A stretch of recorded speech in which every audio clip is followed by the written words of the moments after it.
el siglo XVI los españoles ejercían su poder militar y naval en 4 continentes, implantando su lengua y su cultura, su religión y sus modos de vida. Su enorme imperio despertaba las envidias y la codicia de los monarcas de toda Europa. Todos soñaban con hacerse a cualquier precio con un trozo de los ricos y bien gobernados territorios españoles.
Cuando murió el emperador Carlos I, su hijo Felipe II se encontró con un imperio en el que no se ponía el sol. El rey Prudente y sus descendientes tuvieron que luchar contra viento y marea contra franceses, turcos, ingleses, holandeses, herejes, corsarios y piratas. Y el mejor instrumento que tuvieron para defender los intereses de España fueron los tercios españoles, la mejor infantería de todos los tiempos. A pesar de que Felipe II nunca declaró la guerra a ninguno de sus enemigos, al igual que su padre, el emperador Carlos, se vio obligado a guerrear sin descanso para defender y conservar lo que legítimamente era suyo. La monarquía hispánica de Felipe II, como luego la de su hijo Felipe III y su nieto Felipe IV, se vio obligada a movilizar todos sus recursos para enfrentarse a sus enemigos y para defender un imperio con posesiones en 5 continentes. Resulta difícil entender cómo se llegó a poseer un imperio tan gigantesco. Es decir, yo siempre he pensado que era una empresa que prácticamente desde el primer momento, desde Felipe II, estaba por encima de las posibilidades reales de España. Carlos I y sus sucesores, los 3 Felipes, fueron reyes muy diferentes en su manera de gobernar. Mientras que Carlos I fue un rey viajero y batallador durante gran parte de su vida, su hijo Felipe II fue un administrador minucioso, amante de los papeles, de los informes bien hechos y de la burocracia, al que le gustaba gobernar personalmente su imperio desde la mesa de su despacho en el Escorial. Su hijo Felipe III fue un rey para algunos historiadores incapaz, como pensaba su propio padre, más preocupado por los placeres de la corte, el teatro, la pintura, la caza y los toros, que por gobernar, lo que le llevó a poner en manos de validos el gobierno del imperio. Validos como los duques de Lerma y Uceda, que ejercieron el poder en beneficio propio para enriquecerse, en lugar de velar por los intereses de la monarquía. Felipe IV heredó una España muy desgastada por las guerras continuas, con su tesoro exhausto, en época de malas cosechas y con una demografía incapaz de dotar de nuevos soldados a los tercios. Felipe IV también entregó la responsabilidad de gobernar a un valido, al conde duque de Olivares, personaje muy distinto de los validos de su padre. Olivares era un trabajador incansable, reformista, que luchó contra la corrupción al tiempo que se esforzaba por mantener y defender los intereses de España frente a enemigos poderosos como el cardenal francés Richelieu o el rey sueco Gustavo Adolfo. Se puede afirmar que para los austrias españoles, la guerra de Flandes fue su mayor preocupación, ya que en aquella fecha, los Países Bajos eran el centro financiero más importante del mundo. Tenga vuestra majestad por el negocio más importante de su monarquía, el hacerse rey de España. Quiero decir, señor, que no se contente vuestra majestad con ser rey de Portugal, de Aragón, de Valencia, conde de Barcelona, sino que trabaje y piense con consejo mudado y secreto por reducir estos reinos de que se compone España al estilo y leyes de Castilla, sin ninguna diferencia, que si vuestra majestad lo alcanza, será el príncipe más poderoso del mundo. Siempre que España ha tenido que enfrentarse a problemas verdaderamente graves, ha recurrido al centralismo. Durante las guerras de Flandes, el conde-duque de Olivares propuso la unión de armas, y Felipe V, el primero de los Borbones, después de la terrible guerra de sucesión, implantó los decretos de nueva planta. Cuando a España le han ido bien las cosas, siempre ha sido gracias a la toma de medidas centralistas. De todas las reformas de Olivares, brilla con luz propia su proyecto de unión de armas de 1626, ley por la que todos los reinos, estados y señoríos de la monarquía hispánica tenían que contribuir en hombres y en dinero a su defensa, en proporción a su población y a su riqueza. El conde-duque pretendía así hacer frente a las obligaciones militares que la monarquía hispánica se veía obligada a realizar en su guerra en Europa. La unión de armas es cuando el rey Felipe IV, o más bien el conde-duque de Olivares, dicen: señores, aquí estamos acosados por todas partes, Castilla está exsangue, hay que contribuir. Y Aragón se negó. Y la unión de armas es que todas las Españas contribuyeran al esfuerzo de guerra. Pero porque antes era sobre todo Castilla que pagaba la pasta, el dinero y la sangre. A la muerte de Felipe IV, España ya no era la invencible potencia del siglo XVI, pero era una de las naciones más poderosas de Europa. Sus tercios, que habían vencido en San Quintín en 1557 y habían rendido Breda en 1625, a pesar de ser derrotados en Rocroi en 1643, seguían permitiendo a España ser una nación que había de gobernar medio mundo durante más de siglo y medio, hasta su derrota en Ayacucho en 1824. En febrero de 1525, en los campos de Pavía, un ejército francés al mando del rey Francisco I se enfrentó a los soldados del emperador Carlos I de España. Al comenzar la batalla, los franceses consiguieron anular la artillería imperial, por lo que el rey francés ordenó lanzarse a la carga a su caballería, la más noble y poderosa de Europa. Frente a ellos estaban 3.000 arcabuceros españoles, mandados por Alfonso de Ábalos, marqués del Basto, que con sus descargas abatieron en pocos minutos a los caballeros franceses. Uno de los vencedores de Pavía, que es el marqués del Basto, yo soy su sobrino tatarabuelo, o sea, él era el segundo marqués del Basto, yo soy el 16º. Y tiene un rol fundamental en la batalla, porque Pescara le manda una misión. Tiene que coger a 3.000 arcabuceros y ir corriendo a través de la niebla, porque la batalla ocurría en horas muy tempranas. En el momento álgido de la batalla, son sus arcabuceros los que rodean a la caballería francesa y terminan capturando a Francisco I de Francia. Pavía es el gran cambio de paradigma. Primero, termina el reinado de la caballería francesa. La caballería pesada muere. Además, muere físicamente, porque la mayoría de la nobleza francesa se la cargan los tercios españoles allí. Segundo, es el fin de una época respecto a la infantería, porque las guerras italianas las había dominado la infantería suiza, los famosos mercenarios suizos, cuyo último remanente es la Guardia Suiza del Papa. Bueno, a partir de aquí, los mercenarios suizos caen en un declive claro. Ya los campos de batalla no son suyos.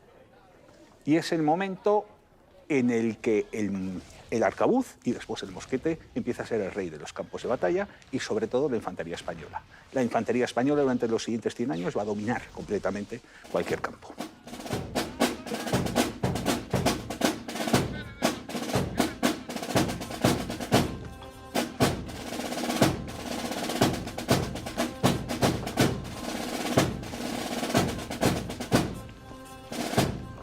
La historia militar del mundo acababa de cambiar. Los soldados españoles se convertían, gracias a su táctica y a la potencia de sus armas de fuego y su capacidad para adaptarse a cualquier situación, en los dueños de los campos de batalla a lo largo de 2 siglos.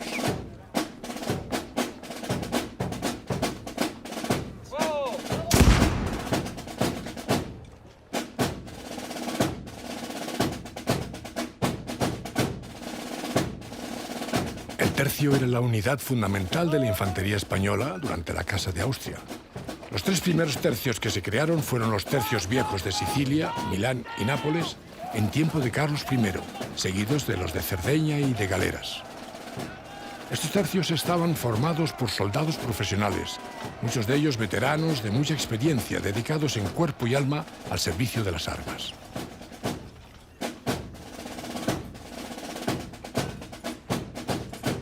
El tercio se dividía en compañías mandadas por un capitán que personalmente había sido responsable del reclutamiento de sus soldados.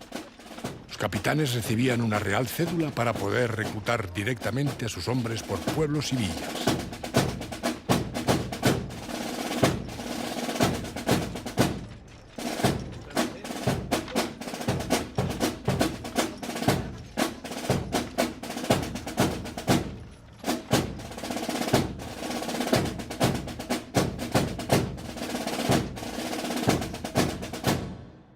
No hay otro más que español de los tercios. La palabra tercio es un pleonasmo decir un tercio español. Un tercio es español. No puedo tener más infantes que españoles. Si hay italianos, son regimientos. Si hay balones, son regimientos. Si hay alemanas, altos, bajos, son regimientos. Únicamente la infantería española son tercios. Clarísimo. No hay ningún tipo de duda. El tercio luchaba combinando de forma muy eficaz las armas blancas, picas, espadas y las de fuego, arcabuces y mosquetes, ganando fama de invencibles entre sus enemigos desde comienzos del siglo XVI hasta bien avanzado el XVII. Los que portaban armas de fuego se dividían en mosqueteros con armas de 7 a 12 kilos tan pesadas que necesitaban una horquilla en la que apoyarse, y arcabuceros con armas más ligeras de unos 5 kilos que se podían disparar desde el hombro sin horquilla. Para las armas de fuego se usaban 12 cargas de pólvora en tubos de madera unidos a un correaje que popularmente se denominaban los 12 apóstoles.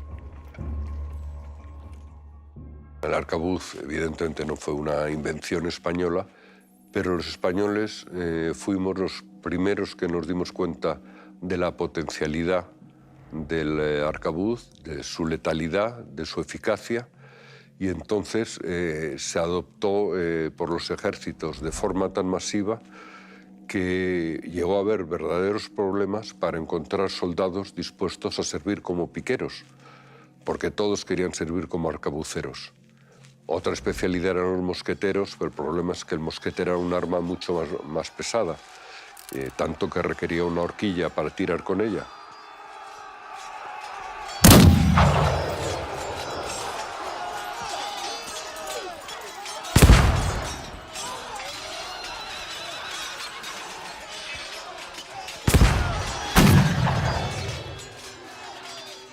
El duque de Alba decidió introducir los mosquetes en los tercios en 1567. Antes solo servían en la defensa de plazas amuralladas, en especial en los presidios de Berbería en el norte de África. La potencia de fuego de un tercio se hizo enorme.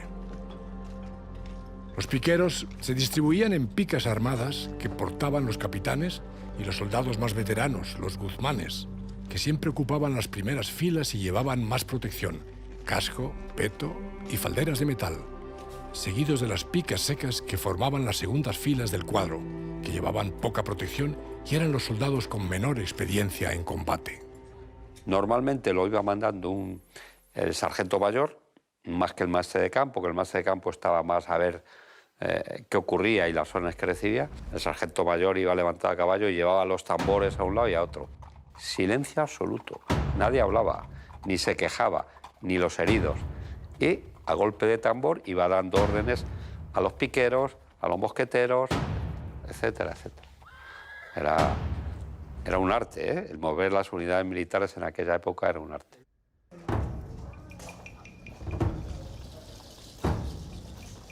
Los soldados españoles llevaban siempre espada. La espada era su gran baza en cualquier combate cuerpo a cuerpo y en su manejo tenían los españoles una acreditadísima fama. Normalmente era de doble filo y no solía medir más de 1 metro para hacerse más ligera y transportable.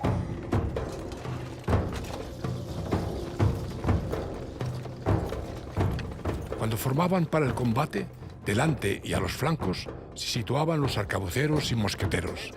Primero solían abrir fuego los pesados mosquetes, normalmente a unos 100 metros del enemigo. Posteriormente disparaban los arcabuces a menor distancia. Y a continuación la gran masa de piqueros, que avanzaba ordenadamente en cuadro, formaban una barrera de hierro, bajando sus largas picas, apuntando a la garganta de las tropas atacantes.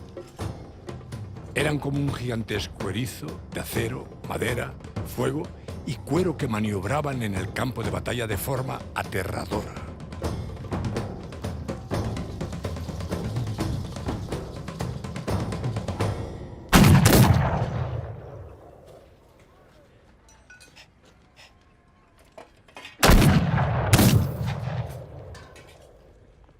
El escuadrón básicamente era un rectángulo o un cuadrado de hombres armados de picas que llevaban en el centro las banderas para mayor protección. Y en torno a esas picas se articulaban formaciones de tiradores, es decir, armados con mosquetes o con arcabuces, y entonces lo que era una combinación perfecta de las ventajas de los dos tipos de armas, es decir, la pica para dar seguridad a los tiradores mientras recargaban las armas y los tiradores para adelantarse, hostilizar al enemigo con su fuego y, en caso preciso, tanto de ataque de caballería como de una presión enemiga, se acogían al escuadrón. O sea, el escuadrón era simplemente una formación militar perfectamente equilibrada. El tercio formaba en batalla en el llamado escuadrón de picas, bosques de lanzas que impedían a la caballería e infantería enemiga romper la línea de batalla del tercio. La doctrina de la época establecía oponer picas a caballos, enfrentar la arcabucería y mosqueteros a los piqueros y lanzar caballería sobre los arcabuceros enemigos, ya que estos, una vez efectuado el primer disparo, eran muy vulnerables hasta que cargaban otra vez el arma. El escuadrón exigía soldados profesionales, valientes, capaces de aguantar las cargas y el fuego del enemigo sin perder la formación, cubriendo sus bajas, a tiempo que con capacidad para maniobrar con precisión a las órdenes de sus jefes y lanzarse sobre cualquier enemigo sin titubeos. Españoles e italianos eran los mejores soldados que cualquier rey pudo nunca reclutar. Generales no españoles de la monarquía hispánica, como creía yo, Spínola, Farnesio, reconocían que el verdadero corazón, el nervio, como se decía entonces, de los ejércitos de la monarquía hispánica eran los tercios de infantería española, que a lo mejor eran un 15, un 20% del total del ejército, ¿no? Pero en ellos verdaderamente residía la potencia del ejército.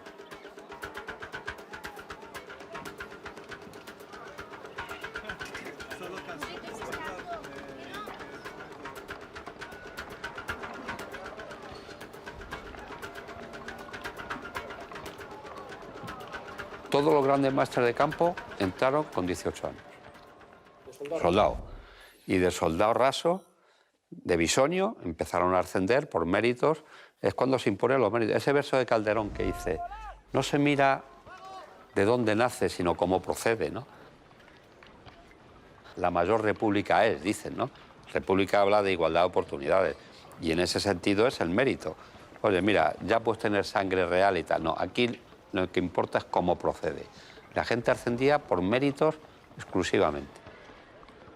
A capitán llegaban 10 años, a los 10 años, 12 años. Capitán tenía por los 30 años, más o menos. Navarro fue el que inventó el fuego graneado. El fuego graneado era no solo piqueros, sino metía un arcabucero, de tal forma que cada capitán tenía un arcabuz al lado para facilitarle el derribar al de enfrente, ¿no?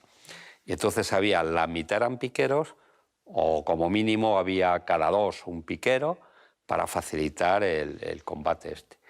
Y luego los que iban delante con la pica, normalmente lo que hacían era matar, derribar, porque el segundo que iba detrás con la pica por este costado te lo remataba.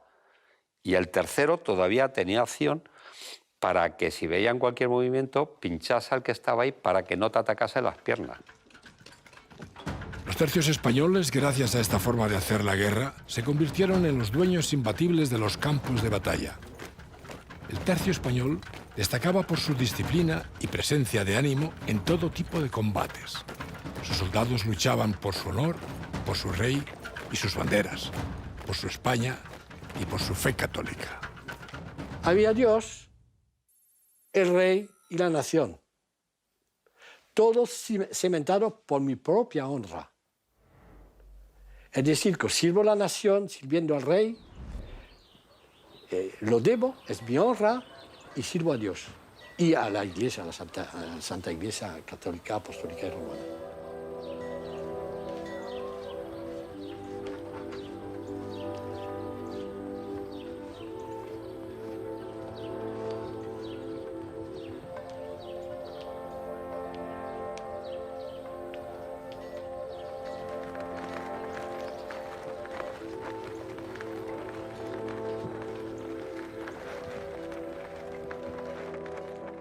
La honra del soldado español no es un mito, es una auténtica realidad. Ellos, era su principal bagaje. Eran hombres que no tenían otro beneficio, otro interés que mantener su honra, ¿no? Y mantener bien alto la honra de su rey, al que servían, ¿no? De tal forma que incluso hasta los amotinados, para no perder la honra, siempre fueron leales al rey. Decía, me deben dinero, pero yo soy leal al rey. Es algo que desde aquí parece un poco utópico, ¿no? Entonces era su mochila, era su razón de ser el mantener la honra, y por ella vivían y morían. La frase esa, somos un tercio español, no tenemos otra opción que o victoria o muerte. Los tercios españoles solían hacer uso de formas de combate, formas de guerra irregulares, posibles gracias a su enorme moral y combatividad. A los tercios acompañaba artillería, zapadores y abundante caballería. Los tercios no solo eran invencibles en campo abierto. En Flandes, la mayoría de las batallas estaban vinculadas al asedio de plazas fortificadas, según marcaba la entonces imperante traza italiana, sistema diseñado para resistir el fuego de la artillería de la época.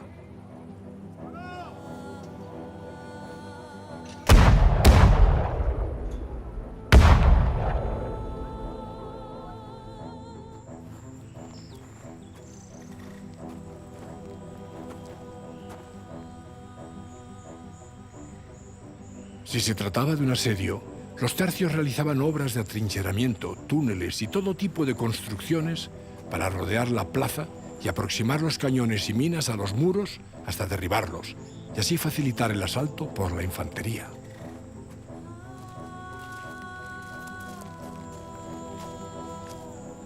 Las encamisadas eran acciones en las que un reducido grupo de los mejores hombres perpetraban incursiones por la noche en el campo enemigo.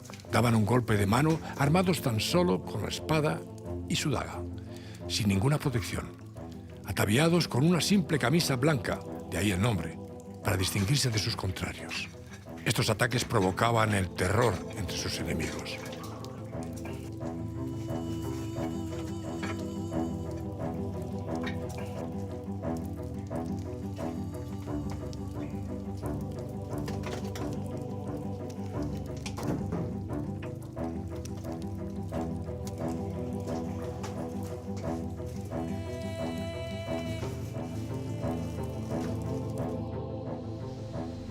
Los tercios en sus años de vida combatieron en toda Europa continental y en el Mediterráneo, en Orán, Bujía y Trípoli. E incluso se pensó enviarles al lejano oriente para conquistar China. Sus victorias, que fueron más que sus derrotas, nos han dejado frases populares como Esto es una bicoca, en referencia directa a la victoria militar de Bicoca en 1522, en la que 4.000 arcabuceros españoles barrieron del campo de batalla a 15.000 mercenarios suizos al servicio de Francia. Los tercios eran unidades permanentes. Cuando en la época lo normal era antes de cada campaña se reclutaba un ejército y cuando terminaba la campaña se disolvía, los tercios no, existían tanto en paz como en guerra. Eso quiere decir que creaban un espíritu de cuerpo, que era una escuela permanente de instrucción, etc. Pero dicho esto, la superioridad de la infantería española, que como digo era universalmente reconocida, yo creo que se basaba en dos factores, uno material y el otro moral. Material en el sentido de que era una organización para la época perfecta, era un equilibrio perfecto entre los tipos de armas que ya he mencionado. Y desde el punto de vista moral, bueno, la experiencia, o sea, esas victorias tipo, que diría yo, Pavía, San Quintín, Bicoca, dio a los soldados españoles un verdadero complejo de superioridad. En San Quintín, en la batalla de Nordlingen o en el terrible sitio de Breda, las armas de España se alzaron con la victoria y sus éxitos han quedado recogidos por los mejores pintores y escritores del siglo de oro español. El tema de Flandes es un tema que está presente en la literatura, sirve de Flandes de telón, de fondo, la política exterior. Les interesa mucho y están muy pendientes de si se gana una plaza, de si se pierde, si mandan a un general, si va un duque, un conde a destinados, si está el embajador. Están muy pendientes de los sucesos que ocurren allí. Hay un grupo de obras en las que Flandes, podríamos decir, es protagonista, sobre todo las guerras, y esto sobre todo se ve en el teatro.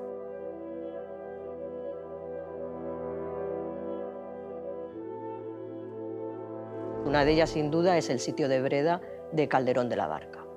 En el año 1625 se estrena esta obra de Calderón, se estrena una obra de Lope que no tiene que ver con Flandes, pero que tiene que ver también con otra de las grandes victorias del momento, que es la de la toma de la bahía de Todos los Santos en Brasil, que es el Brasil restituido. Y además son dos obras que se van a estrenar seguida una de otra, como digo, en el año 1625, y que lo que van a celebrar son las victorias y que se van a utilizar como obras de propaganda para la política bélica de Conde Duque de Olivares. Y además esas dos obras, curiosamente, tienen como reflejo dos grandes cuadros, que es el de Velázquez, el de las lanzas, y el de Maíno, de la bahía de los Santos, que parece ser que las dos van a formar parte del Salón de Reinos en el Palacio del Buen Retiro de Felipe IV, que era donde iban a recibir y que querían impresionar a aquellos embajadores extranjeros. Felipe II había heredado los Países Bajos de su padre, el emperador Carlos I, que había nacido en Gante. Los Países Bajos eran las posesiones más ricas de los reyes de España. Inicialmente se vieron azotados por la guerra como consecuencia de que las provincias del norte, los holandeses, adoptaron masivamente el calvinismo, fe religiosa prohibida por la Iglesia Católica y los reyes de España, a tiempo que se les exigía contribuir a las arcas del reino pagando impuestos, a lo que se negaron. Este conflicto, que aparentemente comenzó para lograr la libertad religiosa, pronto se transformó en una lucha por el poder y el control de una parte muy próspera de Europa occidental que enfrentó a España con holandeses, ingleses, franceses, suecos, príncipes alemanes, algunos cantones suizos y en algunos momentos hasta con la Casa de Saboya. Empezaba una guerra que se iba a prolongar a lo largo de casi un siglo. La guerra dio comienzo en 1568 y se prolongó hasta 1648, cuando las 7 provincias unidas, Holanda, en la paz en Münster, lograron el reconocimiento por España de su independencia, aunque España conservó las mayores y más ricas provincias de los Países Bajos.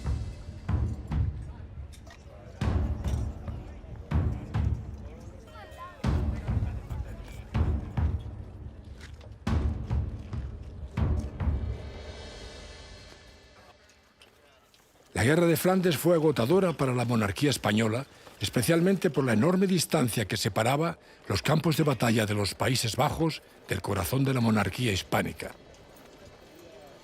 René Quatrefages ha dicho: el combate más importante que libró España fue contra la distancia.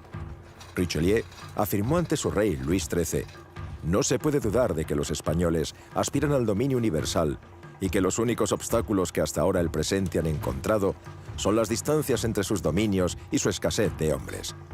Problema al que unía su endémica falta de tesorería para financiar estas guerras. Para mantener la soberanía de España en los Países Bajos, en 1544 Álvaro de Bazán envió 3.000 hombres a luchar a Flandes. Estos hombres fueron en barcos españoles saliendo desde las costas del Cantábrico. Pero en 1588 esta ruta naval quedó interrumpida al caer el puerto de Calais en manos enemigas y subir al trono de Inglaterra Isabel I.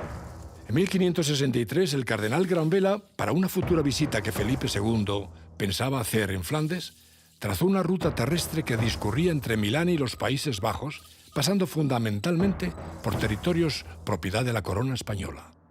La necesidad de buscar una vía terrestre para llevar tropas llevó a recuperar el proyecto de Granvela en 1567.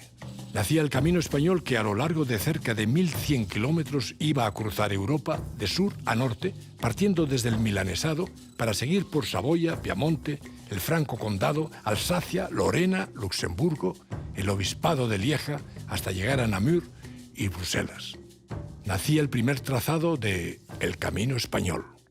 Es una hazaña porque se marcharon miles de soldados, de infantes, la primera vez, hace 450 años, casi 9.000. Pero había la cola, que casi doblaba. La caballería, los cazadores o zapadores, los asimileros, 500 asimilas, sí, pero hay los asimileros, los mozos, las mujeres, los niños, los vivanderos, los que cuidan los caballos, los que se calcula que se dobla casi el efectivo. La gente se da cuenta de lo que es atravesar los Alpes, aunque no fuera la primera vez, cada uno sabe de animal, atravesar los Alpes, 15.000 personas, para dar de comer a todos, caballos, mulas y personas, en verano, en la primavera, pero en fin, no había nieve en el puerto del Montcenis, con un sistema logístico preparado, que nada faltó. No se lo puedo contar aquí, pero realmente sí. Era una proeza logística, no solamente pensarlo, pero realizarla. Y todo pagado de contado, y en tabla, como se decía.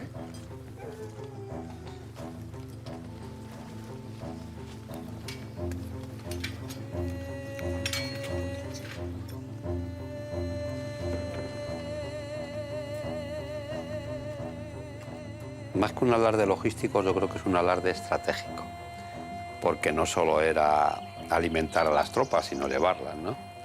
Y bueno, también se podía comparar con lo de Aníbal. Yo creo que fue una gran gesta. A mí me gusta siempre, hago una transferencia a los tiempos actuales. Aquella gente creo que andaba 5 leguas, 27 kilómetros y medio cada día, más o menos, y tardaban 2 meses. Si nosotros decimos cuál es la velocidad actual de una columna militar motorizada, pueden ser 350 o 400 kilómetros diarios, pongamos 400, que es poco, pero pongamos 400. Durante 2 meses en marcha nos vamos a 4 por 6, 24.000 kilómetros. Estamos hablando que si lo trasladamos a los tiempos actuales, el esfuerzo que hacía era el equivalente de irnos pues, a Corea del Norte. En 1567, el duque de Alba, a sus 60 años, muy mal de salud, pero el mejor soldado de Europa, iniciaba la campaña que le llevaría a la gloria. Felipe II le ordenó terminar con la revuelta de las Provincias Unidas. La actitud de Carlos IX de Francia, presionado por sus súbditos hugonotes, la pérdida del control del Atlántico y del Canal de la Mancha, por causa de los piratas ingleses y los filibusteros holandeses y de los corsarios protestantes, obligó al ejército de Alba a emprender por primera vez por tierra la ruta que había de pasar a la historia como el Camino Español y del que ahora recordamos los 450 años de su nacimiento. Para que su tropa pudiese caminar rumbo a Flandes, Alba desarrolló una ingente actividad diplomática y organizativa.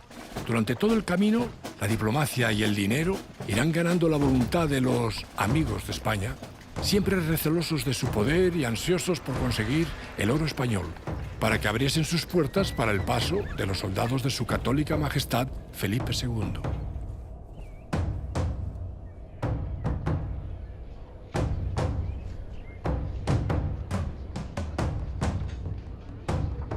Junto al trabajo de los diplomáticos y los ducados generosamente repartidos, irán zapadores que acondicionarán los caminos, construirán puentes y marcarán vados y lugares donde dormir después de cada etapa militar en el largo camino que lleva al más duro campo de batalla de toda Europa.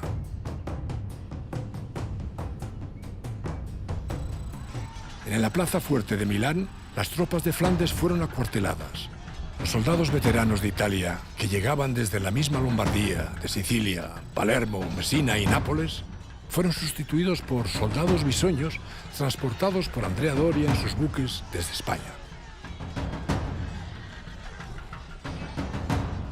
Los bisoños sustituirán a los veteranos de las guarniciones de los territorios españoles de Italia para que los veteranos pudieran ir a la Guerra del Norte. El abad y señor de Brantón, autor del libro Gentilezas y bravuconadas de los españoles, relata: cuando el duque de Alba pasó a Flandes, no quiso servirse de otra infantería que la española. Pero qué infantería, una de las más excelentes que jamás se hayan puesto en campaña, porque eligió, entre todos, los tercios de Lombardía, de Nápoles, de Sicilia y de Cerdeña.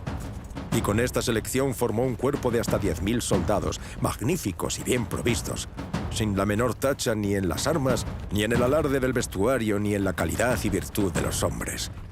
Y tampoco en el abastecimiento de víveres o en las pagas, y hasta en sus cortesanas, que en su ornato parecían princesas. En suma, nada le faltaba. Y al pasar cerca de la frontera de Francia, por Lorena, los caminos se abarquillaban, por así decir, de la gente que fue a contemplarlos. Un testigo afirmó, al ver pasar a los soldados de Alba: iban arrogantes como príncipes y tan opuestos que todos parecían capitanes.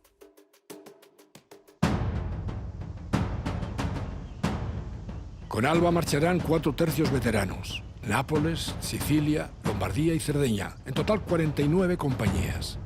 En vanguardia, el tercio viejo de Nápoles, seguido del de Lombardía, 4 compañías de caballería ligera y todo el equipaje. A retaguardia, los tercios de Sicilia y Cerdeña y 2 compañías de jinetes albaneses. Eran 10.000 hombres mandados por los soldados mejores de su tiempo: Alonso de Ulloa, Sancho Londoño, Julián Romero de Ibarrola, que desde mochilero alcanzó los puestos más altos de la milicia, algo que solo podía ocurrir en los ejércitos del rey católico, y Gonzalo de Bracamonte.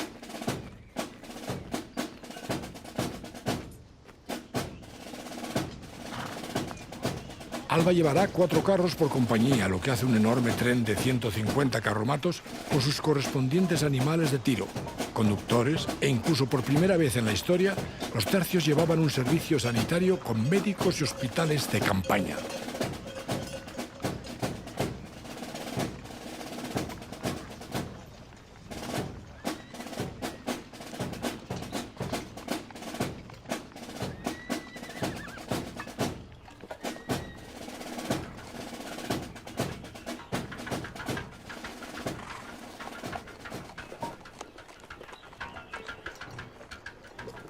El camino español no tenía un trazado fijo, ya que se veía siempre alterado por las condiciones climáticas, los cambios de alianzas, las amenazas de los enemigos de España y el problema de alimentar a toda la tropa a lo largo de un viaje tan largo.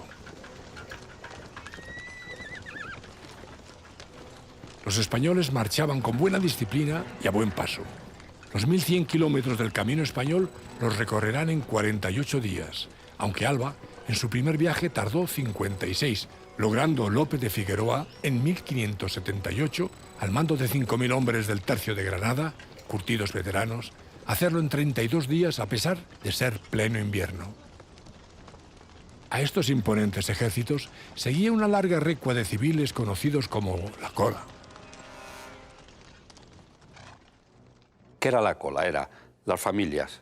Lógicamente, los soldados se desplazaban en cola, carretas, 2, 4 ruedas, las familias. Un factor. Segundo factor importante, los siervos. Normalmente todos tenían un mochilero, un siervo, etcétera, que le llevaba sus cosas, sus impedimentas. Tercera, los proveedores y todos aquellos que vivían a costa de ellos, ¿no? Que eran herradores, costureras, lavanderas, prostitutas, en fin, lo que era una sociedad en marcha que apoyaba a todo esto. Luego también se agregaban viajantes, porque, por ejemplo, cuando una unidad militar se movía por el camino español, aquel que fuese a hacer ese viaje, lógicamente, se ponía a la cola y iba seguro. No era lo mismo viajar solo con tu familia, expuesto a cualquier ataque de cualquier bandolero de la época o lo que sea, que ir protegido en una unidad militar, ¿no? Y luego los trenes del tercio, que eran los vivanderos, ¿no? Los que llevaban ya realmente las municiones, la impedimenta del tercio, etc. Eran más que el tercio. Abastecer a tantos hombres, a una fuerza tan enorme en rápido movimiento, supuso uno de los éxitos logísticos que convierten al camino español en uno de los retos militares más importantes de su tiempo. La logística en aquellos tiempos la logística militar era muy simple. Lo que sí que había era una estructura del Estado importante, ¿no? ¿Cómo funcionó esto? Normalmente el gobernador del punto de salida, bien fuese Milán, si iban en dirección norte, o bien fuese Bruselas o Namur, si fuese en dirección sur, nombraba un comisario especial. Este señor le nombraban 8 o 10 meses antes. Se recorría el camino, iba haciendo un estudio detallado por dónde iban a ir y en función de eso se iba viendo dónde iban a parar, etcétera, etcétera. En función de la velocidad que quería que llevaran y los sitios donde iban a parar, sobre todo, ¿no? Una vez que había hecho esto, lo volvía a recorrer y tomaba contacto con las autoridades. Las autoridades, sobre todo, le daban la información muy importante, no solo de las capacidades de mercado que les podían dar, ¿no? Sino también de carreteros. Las carretas en aquella época eran de rueda maciza, no eran de rueda de radio, se rompían mucho, no tenían protector de hierro. Entonces, arreglar las carretas era esencial, ¿no? Herradores, aunque llevaban herradores, pero se perdía mucha herradura. Reponer ganado que moría por el camino. Estamos hablando de unas marchas tremendas, ¿no? Todas esas capacidades que tenían, él tomaba nota. Una vez que tenía todo ese esquema, el Estado hacía una especie de concurso, así de simple. Y se presentaban asentistas que eran empresarios de la época y podían decir, yo me voy a encargar de este tramo. En este viaje, las tropas iban solo armadas de espadas y puñales para evitar delitos, fugas, muertes e incidentes a lo largo del camino. En ocasiones el ejército se veía obligado a pasar por ciertas poblaciones en pequeños contingentes de entre 200 hasta 3.000 hombres, como máximo, para no aterrorizar a las poblaciones por las que pasaban, como los cantones suizos.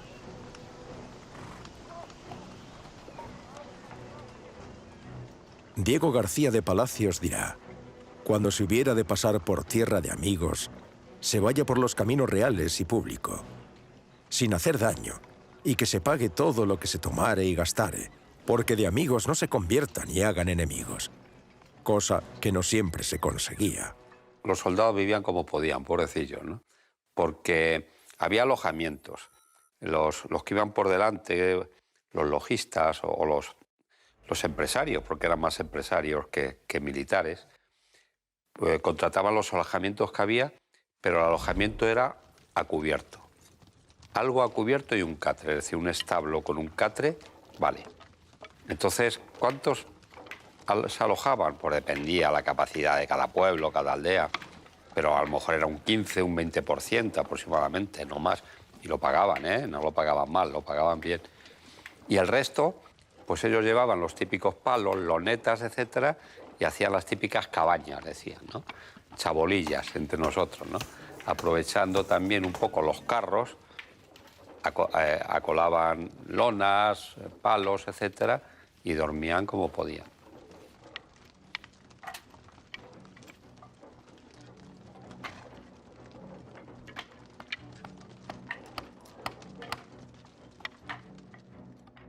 Pero los obstáculos no siempre se podían resolver diplomáticamente con buenas palabras o con dinero.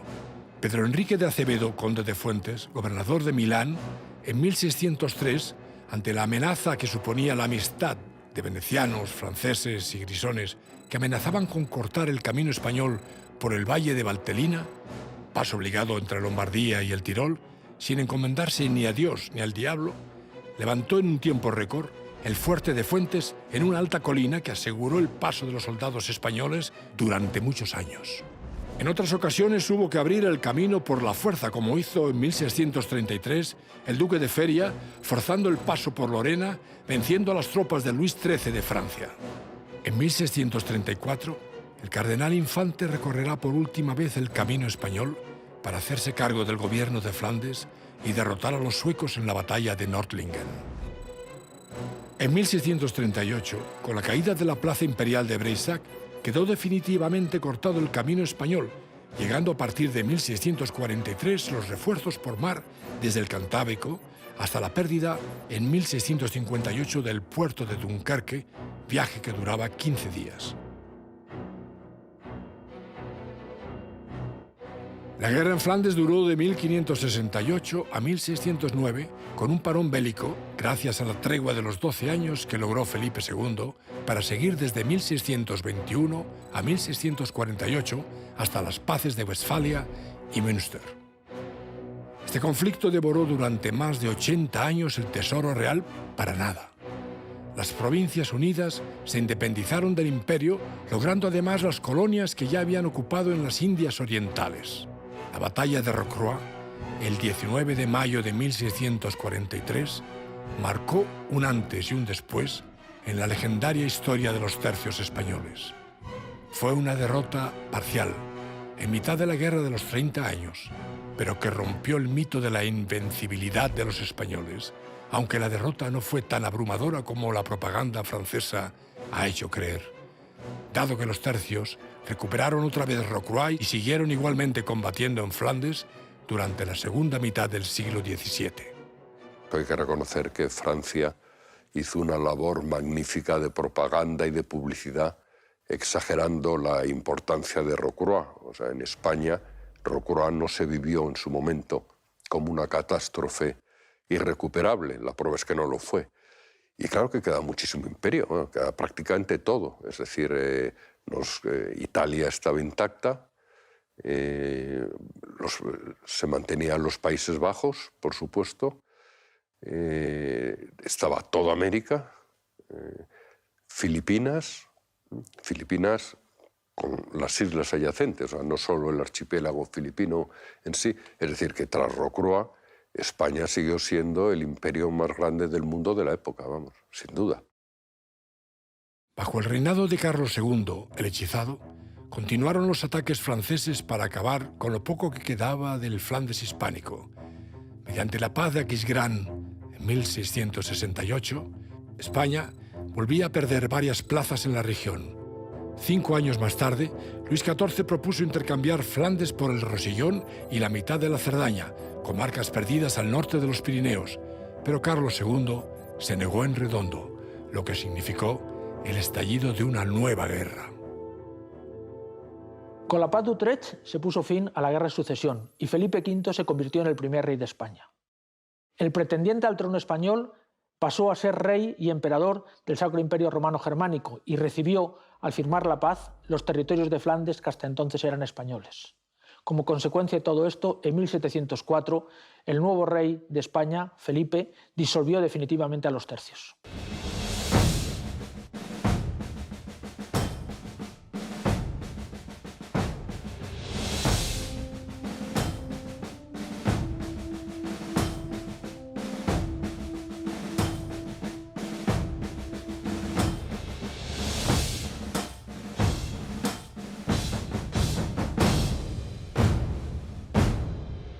Dice el señor de Brantôme, vemos cómo los soldados españoles se han atribuido siempre la gloria de ser los mejores entre todas las naciones.